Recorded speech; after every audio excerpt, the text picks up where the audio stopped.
my name is John, and I'm going to be showing you how to cook, dehydrate beef jerky on YouTube. I've been doing this now for about 15 years, and I've finally perfected a good recipe after all that time.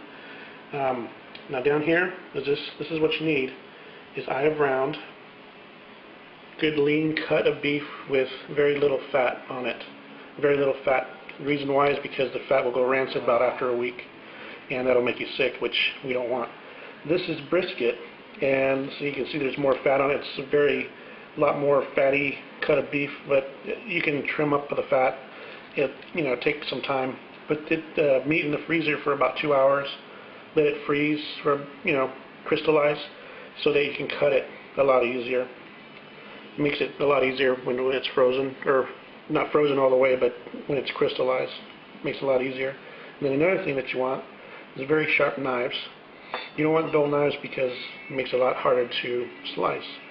And right here you just want a deep dish bowl, right here like this, and liquid smoke, soy sauce, iodized salt, and you can use, if you'd like sea salt, but it's not as salty. The iodized salt is a little bit more saltier, so some people like their jerky salty.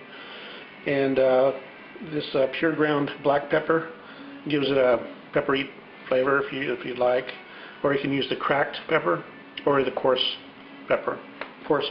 ground pepper. Garlic powder and Worcestershire sauce, which gives it a tangy flavor, that aftertaste flavor. Now, so we're going to get started slicing the beef, and you can cut it into thick slices or thin slices, however you want. It's just the cooking time will depend on how thick the slices are, of course.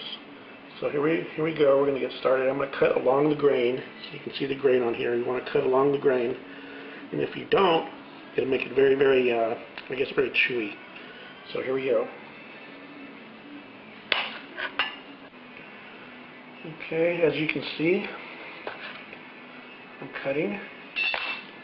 These strips are about a little less than a quarter-inch thick. Very nice strips. Some people like the strips like this. Some people like them shorter. Some people like them longer. I prefer something like this. Just go ahead and throw it in the bowl. I may have to get a larger bowl. All right. Still continuing cutting this brisket up.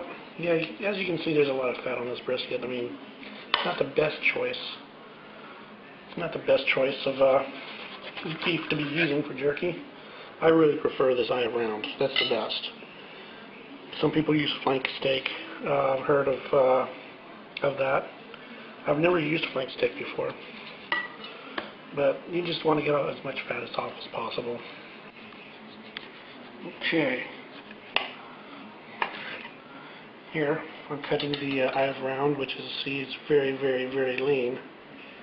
See how lean that is? That's a good cut right there. And this jerky will last a long time, since there's, virtually no fat on there. That's a good thickness. Just like that. That's the way I like it. Alright, so now that we have the slicing done, we're going to start mixing all the ingredients together and make a kind of overnight marinade.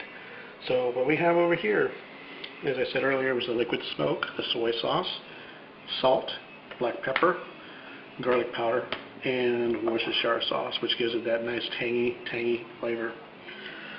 So since I have 2 bowls, I'm going to be using 1 liquid smoke per bowl. I usually take that thing off and just go ahead and kind of just pour it in there, as so. Okay.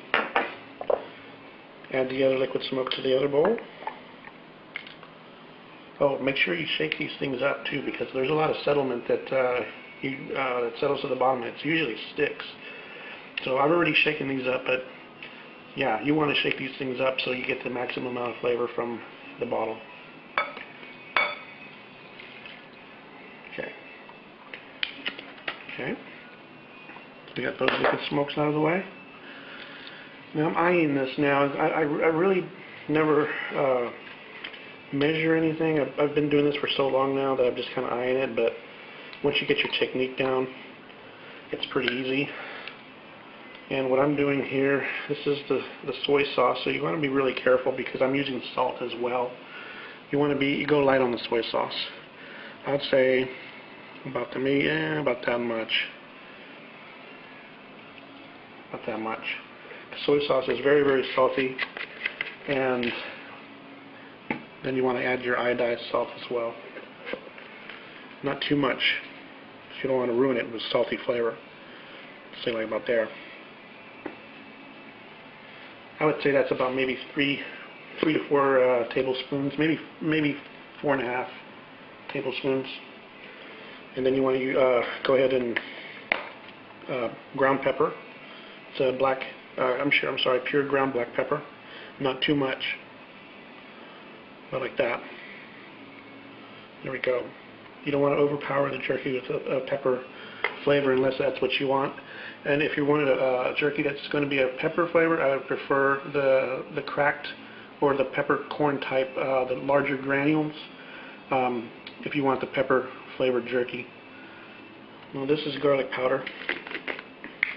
I always use this for like hamburgers and steaks and everything, so I've always used garlic powder in my jerky, and it gives it that kind of a nice flavor. Not too much, because you don't want to overpower the taste of the jerky with the garlic. So, and then this Worcestershire sauce, which is one of my favorites, gives it that nice tangy flavor at the end when the juices come out of the beef jerky when you're eating it. That's what this is, Worcestershire sauce. And don't go nuts on it because it's very, very powerful. Just a little bit. Let's say about like that, because it's gonna sit overnight, and it's gonna get into the fibers of the beef. Now, make sure your hands are clean. You're gonna dig in and just kind of massage all this together like that.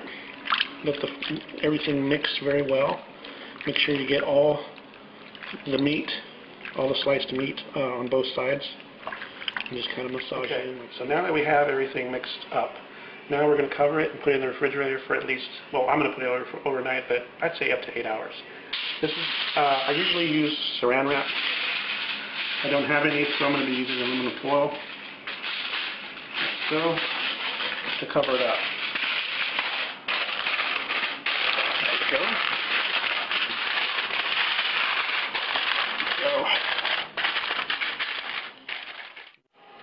Hi, it's me again, the next morning, and I have already put the beef jerky on the dehydrator, as you can see right here. It's cooking very nicely. This is the eye of round, and you can probably hear the dehydrator motor working in the background. It's very, very warm right here. See if you can get it close up there. You got it? Looks good. Looks good. It's been on the dehydrator now for about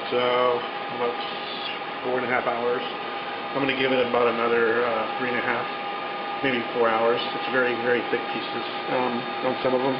And if you can get a shot over here for this one, show them the brand, Stackmaster Junior Dehydrator by American Harvest. Very, very good dehydrator. And I'll be back to you a little later after it's done. Okay, so I'm not going to wait till it's finished all the way, so I'm just going to go ahead and show you how it looks like the end product right here. That's the beef jerky. And as you can see, the little stringy strands in there, that means it's done. So here's the finished product. And I'm going to go ahead and eat this. Yeah, real good. Nice and chewy. You can taste the salt. You can taste the pepper. And at the very end, that tangy taste from the Worcestershire sauce kind of seeps out. Well, anyway, my name is John, and I hope this gives you a few tips on how to make beef jerky. So, anyway, ta-ta.